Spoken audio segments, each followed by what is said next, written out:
Hi സുഹൃത്തുക്കളെ, നമസ്കാരം. എല്ലാവർക്കും പുതിയൊരു വീഡിയോയിലേക്ക് സ്വാഗതം. ഇന്ന് ഞാൻ നിങ്ങളുടെ മുന്നിലെത്തിയിട്ടുള്ളത് ചിക്കൻ തിക്കയുടെ റെസിപ്പിയുമായിട്ടാണ്.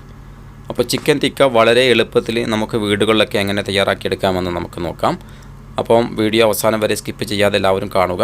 അപ്പോൾ ഇത് വളരെ എളുപ്പമാണ്. അപ്പോൾ ഇതെങ്ങനെയാണ് തയ്യാറാക്കിയെടുത്തതെന്ന് നമുക്ക് നോക്കാം. വളരെ പെട്ടെന്ന് തന്നെ ഇതിൻ്റെ വീഡിയോയിലേക്ക് കിടക്കാം. അപ്പോൾ ആദ്യം തന്നെ ഞാനിതിന് ബോൺലെസ് ചിക്കന് നല്ല ക്യൂബായിട്ട് കട്ട് ചെയ്ത് കഴുകി വൃത്തിയാക്കിയതിന് ശേഷം ഒരു സ്റ്റൈനറിൽ മാറ്റി വെച്ചതിന് ശേഷം അത് നല്ലതുപോലെ ഡ്രൈ ആക്കുക. അതിൽ ഒട്ടും വെള്ളമില്ലാതിരിക്കാൻ വേണ്ടി ടിഷ്യൂ പേപ്പർ കൊണ്ട് അതിൻ്റെ വെള്ളം കൊപ്പി മാറ്റിയിട്ട് ഒരു പാത്രത്തിലേക്ക് മാറ്റി വെച്ചിട്ടുണ്ട്. അപ്പോൾ ഇനി ഇതിനൊന്ന് മസാല എങ്ങനെയാണ് ചേർക്കുന്നത് നോക്കാം. ആദ്യം തന്നെ ആവശ്യത്തിലുള്ള സാൾട്ട് ചേർത്ത് കൊടുത്തിട്ടുണ്ട്. ശേഷം നമുക്കിതിലേക്ക് വേണ്ടത് ബ്ലാക്ക് പെപ്പർ, അതേപോലെ ഗരം മസാല, മല്ലിയില, പച്ചമുളക്, ഗാർലിക് ജിഞ്ചർ പേസ്റ്റ്, ഓയിൽ, അതേപോലെ കോൺഫ്ലവർ. ഇത്രയും ചേരുവകളാണ് ഇതിനാവശ്യമുള്ളത്.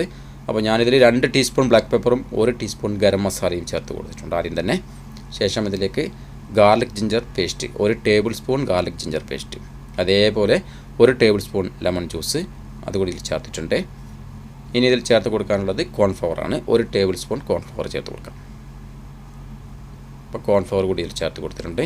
ഇനി നേരത്തെ പറഞ്ഞ 2 പച്ചമുളകും മല്ലിയിലയും അത് ചെറിയ ചെറിയ പീസാക്കി കട്ട് ചെയ്തിട്ട് അത് കൂടി ചേർത്ത് കൊടുക്കാം. പച്ചമുളക് ഇനി എരിവ് കൂടുതൽ ആവശ്യം ഉള്ളവർക്ക് വേണമെങ്കിൽ പച്ചമുളക് 3-4 ചേർക്കാവുന്നതാണ്. ഞാൻ 2 പച്ചമുളകാണ് ചേർത്തിട്ടുള്ളത്.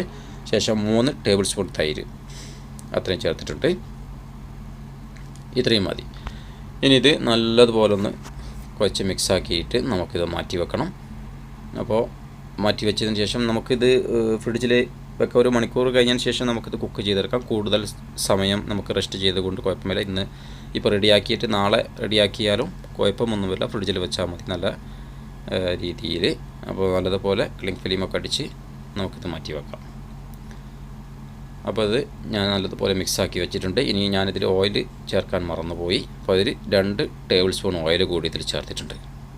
അപ്പോൾ ഓയിൽ കൂടി ചേർത്തതിന് ശേഷം ഒന്നുകൂടി കൈകൊണ്ട് മിക്സാക്കിയിട്ട് എല്ലാ ഭാഗങ്ങളിലേക്കും ഒന്ന് മിക്സാക്കിയിട്ട് വീണ്ടും ആ പാത്രത്തിൻ്റെ സൈഡുകളൊക്കെ തുടച്ച് ക്ലീനാക്കിയതിന് ശേഷം നമുക്കിത് ഒരു ക്ലിങ് ഫിലിം കൊണ്ട് മൂടിയതിന് ശേഷം നമുക്കിത് ഫ്രിഡ്ജിൽ 1 മണിക്കൂർ റെസ്റ്റ് ചെയ്യാം.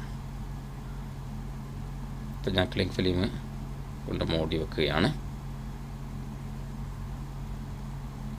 അപ്പോൾ ഇനി നമുക്കൊരു മണിക്കൂർ കഴിഞ്ഞിട്ട് ഇതെങ്ങനെയാണ് ചുട്ടെടുക്കുന്നതെന്ന് നോക്കാം.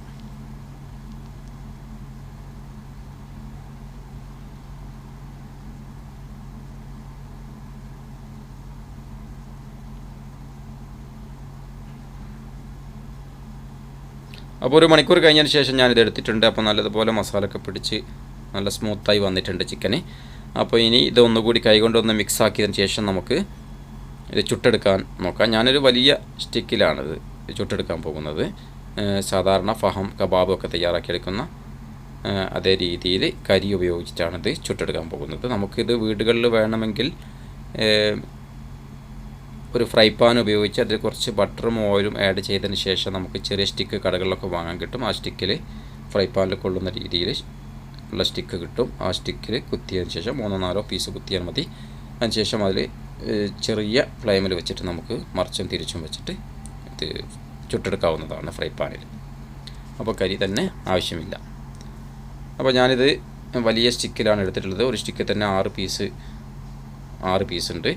അപ്പോൾ ഇത് 5 സ്റ്റിക്കായിട്ടാണ് ഞാൻ ചുട്ടെടുക്കാൻ പോകുന്നത്. ഇപ്പോൾ ഇനി ഇതേപോലുള്ള ഒരു സ്റ്റിക്കിൽ വേണമെങ്കിൽ നമുക്ക് ടൊമാറ്റോ കൂടി ചുട്ടെടുക്കാം. ഒരു ഫുൾ ടൊമാറ്റോ തന്നെ ഇതേപോലെ ചുട്ടെടുക്കാവുന്നതാണ്. അപ്പോൾ ടൊമാറ്റോയും കൂടി ഇതിന് ആവശ്യമാണ്. പിന്നെ ഇതിന് ശ്രദ്ധിക്കേണ്ടത്, നമ്മൾ സാധാരണ ഫഹത്തിനൊക്കെ തൂം അതേപോലെ മയോനീസൊക്കെ ഉപയോഗിക്കാറുണ്ട്. ഇതിന് ആവശ്യമുള്ളത് മയോനീസ്, തൂമല്ല, തൈരാണ്. അപ്പോൾ തൈരിൽ കുക്കുംബറും ഡ്രൈ മിൻറ്റും ചേർത്തിട്ട് അതേപോലെ കുറച്ച് ലെമൺ ജ്യൂസും ചേർത്തിട്ട് ഒരു സലാഡ് തയ്യാറാക്കിയെടുക്കണം. അതാണ് ഇതിന് കുബൂസിൻ്റെ കൂടെ ചേർത്തിട്ട് കഴിക്കാൻ ആവശ്യമുള്ളത്. പിന്നെ വേണമെങ്കിൽ നമുക്ക് തബൂല അതേപോലുള്ള സലാഡുകളൊക്കെ ഇതിൻ്റെ കൂടെ ചേർക്കാം. അതേപോലെ പൊട്ടറ്റോ ചിപ്സ് അതുകൂടി ചേർത്തിട്ട് നമുക്കിത് കഴിക്കാവുന്നതാണ്. അപ്പോൾ നമ്മുടെ ഇന്നത്തെ ചിക്കൻ തിക്ക തയ്യാറായി കഴിഞ്ഞു. അപ്പോൾ കാണുമ്പോൾ നല്ല രസമുള്ള ചിക്കൻ തിക്കയാണ്. അപ്പോൾ എല്ലാ ആളുകൾക്കും ഇത് ഇഷ്ടപ്പെടും.